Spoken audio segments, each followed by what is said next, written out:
Skritter is a modern tool for learning ancient characters.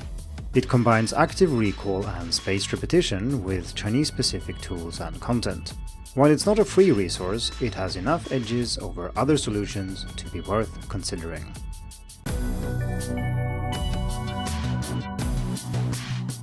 Hello and welcome to the Hacking Chinese podcast. In this week's episode, I'm going to talk about an app I've spent a lot of time with. I first started using Skritter in 2012 when I studied a master's degree program in Taiwan, which was exclusively in Chinese, and we had handwritten exams in class that required us to write about things like teaching pedagogy and so on for like 3 hours. And back then I really needed to be able to write by hand, and I thought that Skritter would be a good way to do so. I have kept using Skritter since then, maybe not every day, every year, but at least in recent years I've been using it daily for my own learning. I've also spent a lot of time with Skritter in another way. I've been working part-time for Skritter since many years, mostly with pedagogical questions and content creation, so bear that in mind when you listen to what I think about the app. Obviously, I'm going to do my best to stay neutral or balanced here. I will focus on some things that I think Skritter does very well. I will also discuss some things that are not done very well and where there is room for improvement. For people who have followed me for some time, you might remember that I posted a review of Skritter more than a year ago on Hacking Chinese, and this then is an updated version of that review, and it's also a podcast version because back then the podcast didn't exist. If you are already familiar with Skritter, I will also talk about what's new since last time, but if you prefer to read this, which is understandable, check out the article on Hacking Chinese linked to in the description of this episode. So before I go into pros and cons with Skritter and so on, I want to just discuss what the general problem is and in what way Skritter offers a solution. The basic challenge that faces all learners of Chinese is that we need to learn maybe 3,000 or 4,000 characters to become literate in Chinese. Well, you can get around with fewer than that, obviously, and you can also learn more than that and still encounter characters you don't know in normal texts. But roughly, that's what we're aiming for. Now, we could learn characters like native speakers do, but that is not really possible for most of us because it requires us to practice for thousands of hours over many years. Considering that most adult learners are not studying full-time and they might have a job or a family and other things that take up time, we need to find ways of learning Chinese characters that make sense for us and that can be done in a fairly efficient way, as in learning many characters per time spent. So if we look at the research into vocabulary acquisition or memory retention in general, there are two things that stand out as being extremely important. One of them is active recall, and that means simply that rather than just looking at the solution to something, you are actively asked to retrieve something from memory, maybe from a question or a prompt of some kind. So a simple example would be if you want to remember what the capital of France is, you don't just have a sentence that says, the capital of France is called Paris, and then read that over and over again. I know many people do that in school and when they study for exams and so on, but it's actually very bad. Instead, you make a question that says, what is the capital of France? And then you actively have to find that information, and once you have retrieved it, you verify that your answer is right by checking, well, maybe on the back of that piece of paper where it says Paris. And this type of reviewing is much more efficient than simply looking at things. And I'm not saying you should only do this, because of course when you're learning a language you will read quite a lot, and that is excellent for reviewing characters. But if you value the ability to write by hand, reading is certainly not enough. So instead of just looking at the character for 我, say, meaning I or me, you are actually asked to write it by hand, and then you can confirm if you remembered it or not. This is why many people like flashcards, because they are very efficient. You get a lot of memory for little effort, as it were. The second principle is spaced repetition. And spaced here means that it's spread out. So rather than massing or clumping all your reviews together, such as if you write the character 我 like 20-30 times in a row, you spread those 30 times out over weeks and months. And this has been shown to be many times more efficient than clumping them together. Some also claim that the spacing itself, i.e. how much time you delay or wait between each review, can further increase this efficiency, but the research support here is actually much more flimsy. But in general, trying to learn something by repeating it over and over is very inefficient, and you should almost never do that. You can do it if there is a skill component. For example, if you want to write neater characters, or if you're practicing pronunciation, then it's fine to do something over and over. It's more a skill that you're trying to develop. Skritter is an app that does both these things, so we have both active recall and we have spaced repetition. Now, there are many apps that do this. We have, for example, Anki that I talk about a lot, and Skritter is then a Chinese-specific solution for this type of problem. Well, Skritter does Japanese too, but since this is the Hacking Chinese podcast, we're not going to talk about that here. There are, of course, other apps that do this for Chinese, so what is it then that makes Skritter, at least in my opinion, the best one, specifically for characters, but also for vocabulary in general? First is the smooth on-screen handwriting. So if we're dealing with characters, especially writing by hand, we need to be able to write on screen, either with our fingers or a stylus, and Skritter simply does this much better than other apps. Second, Skritter has lots of custom-made content, and that would be example sentences, curated definitions, professionally recorded audio, and so on, that most of the free apps don't have. They rely on open-source dictionaries or automatically generated sentences and so on, and that is simply never as good as content written specifically for the purpose of the app. Third, Skritter keeps all your studying synchronized across devices, so you can study on iOS, Android, or your computer, and it all works. Personally, when I work with vocabulary, I really want to have access to a computer, but some of the apps that I like otherwise, such as Pleco, don't have a computer version, which is a bit limiting in my opinion. Number 4, Skritter has tons of high-quality decks ready to study. And this is a little bit of a double-edged sword, because on the one hand, you do want to create your own content, like you want to choose actively which words to learn and which to skip and so on. But on the other hand, if you're studying a textbook, for example, in a course, or if you're, interested in a specific topic, it can be very convenient to have those lists already there and ready to study. Fifth, Skritter is more than just a review tool, in that it offers video courses and other content. And this is something I want to talk a little bit extra about because I have a special relationship, at least with one of the courses in the app. I spent a lot of my time with Skritter in 2020 developing a character course, which consists of 16 episodes that are 6 minutes long each, and it goes through everything you need to know about Chinese characters. Well, obviously it cannot teach you everything, but it teaches you 150 common characters and character components, along with how these work, how they are combined into characters, and just in general how to make sense of Chinese characters. Because one of the other principles for successful learning that I didn't mention above is actually understanding. So if something is meaningful, it is easier to understand. And if you don't know how Chinese characters are formed, it is almost impossible to make Chinese characters meaningful. They tend to be just a jumble of strokes or components that are somehow fit together without any logic or reason. The neat thing is that all this is included in the app and you don't have to pay any extra for it or something like that. There are also other courses, and other courses are being developed, and so far there are a handful of these video courses, and you should definitely check out the character course, especially if you are a beginner. I probably should say a few words about how to get Skritter. There is a 7-day free trial, so you can check out all these things before you decide. And if you want to check it out, I would appreciate it if you use the link in the description or on Hacking Chinese, as that also helps supporting me and this podcast. You'll also get 10% off any kind of subscription you might end up purchasing. So let's have a look at Skritter from a few different angles, depending on who you are. So let's say that you are a beginner. Most beginners are a bit confused about how Chinese characters work, and hence the character course I just talked about. But there are also other things that can be confusing, such as stroke order, for example. And this is something that isn't so much of a problem in Skritter because it keeps prompting you for how to write, and if you make a mistake, it will tell you what to do instead. So if you just use the app, you will more or less internalize stroke order automatically without having to think about it. There is also a specific deck with video support which goes through all the stroke order rules if you want to learn them. If you are an intermediate learner, you probably know most of these things, but you've entered this long stretch where you need to just learn more and more characters, you need to build the habits to maintain what you've already learned, and so on. And I found during this period when I studied that apps like Skritter can be very, very helpful. You just keep doing your reviews. You mix it up, of course, with lots of reading and other types of practice, but reviewing in the app helps you avoid forgetting what you have learned.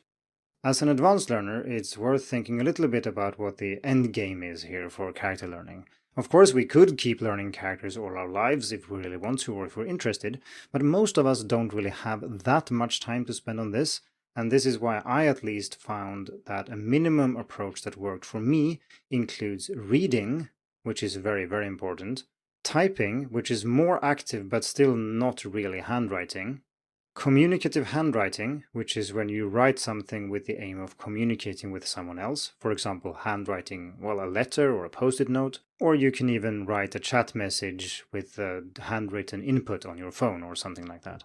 And the fourth component here is Skritter, because spaced repetition apps like this are really the only way of making sure that you don't forget too much without spending too much time. And finally, if you are a teacher or a content creator, you can also use Skritter to teach your students. You can add your own videos to Skritter, you can add word lists to these, and there's even a classroom function you can use to check how your students are doing. And obviously, if you are a non-native teacher like me, you can also use Skritter to make sure that you don't forget how to write characters. But let's switch back to a student focus here. So as a student, how do you use Skritter? How do you make the most out of it? And this topic is fairly broad, and I could talk about this for weeks. So rather than going through everything here, I suggest that you check out the written article, the written review, where I link to other articles that I've written about this. Here I will just highlight a few things that I find extra important. The first is that you can drill down, you can learn more about the characters, and this is especially useful with the built-in Pleco link. So for each vocab you can click a little link which goes to Pleco, which is a dictionary app in case the information provided within Skritter is not enough. For example, I strongly suggest that you check out the Outlier Linguistics Dictionary for Pleco that you can then access from within Skritter, which is very neat when you want to check out, how a character came about, what certain components actually mean and what function they have, and so on. Some of this basic information is available in Skritter, but it's very nice to have this extra depth in other dictionaries you might have available. Another thing I think many students overlook, and this is not just true in Skritter, it's for all the flashcard apps, is that reviewing and learning are really two different things. You learn something first, and once you have kind of mastered it, or at least memorized the basics, you then review what you have learned. Many people just put new words into the queue and they keep reviewing them, as it were, until they know them. You just repeat them over and over and over. And this is a form of rote learning which is not very efficient. I suggest that when you encounter a character you want to learn, or a word or something else, you actually spend some time with it, look at what it means, where it comes from, maybe the etymology behind it, and so on. And then once you've learned these things, then you can start reviewing. That is much more efficient and also much more fun. You also learn more about the Chinese language by doing so, instead of just, hammering away at the same thing over and over again and hoping that eventually it will stick. The next tip is for maybe intermediate or advanced learners, and that is to enable Raw Squigs. So Raw Squigs is a function in Skritter which doesn't help you by snapping your strokes to the model strokes. So if you haven't used Skritter, this might sound a bit weird, but when you write in Skritter, it kind of snaps your strokes to an ideal form of the character. So let's say I write something that isn't very straight, or it's a bit wiggly or something, it will actually just snap it to the correct version of that stroke, and then let you continue with the next one. If you're off too much, of course, it will not accept that, but as long as you're reasonably close, it will accept it. This is good for beginners because it reinforces the correct version of the character and you get to see that over and over instead of your own, not very nice handwriting. But for intermediate and advanced students, this can actually be a little bit of a crutch because sometimes Skritter helps you a little bit too much. Maybe you actually intended to write another stroke and Skritter kind of helped you and let you know what you were doing wrong, and then you can kind of guess what character it is, whereas in fact without this support you wouldn't be able to. And thus if you have Raw Squigs, it doesn't do this. It just allows you to write on screen. It still checks your strokes, but it doesn't show you that it does that. If you want to get even more minimalistic, you can start the Rawest Squigs feature, which basically is exactly the same as writing on paper, which is not something you should really do if you're a beginner or maybe even intermediate learner. But this is the only mode that I use these days because I don't want any support. I want to write in whatever way I want, and then I just want to be able to check if what I'm doing is right. My final tip for how to use Skritter here at least is that you should cram when you need to. And I usually talk a lot about spaced repetition, not just here but elsewhere. And spaced repetition is really, really good for long-term learning. It's much better than anything else. The problem is that sometimes we are not really learning for the long term. You might have a test next week or maybe tomorrow.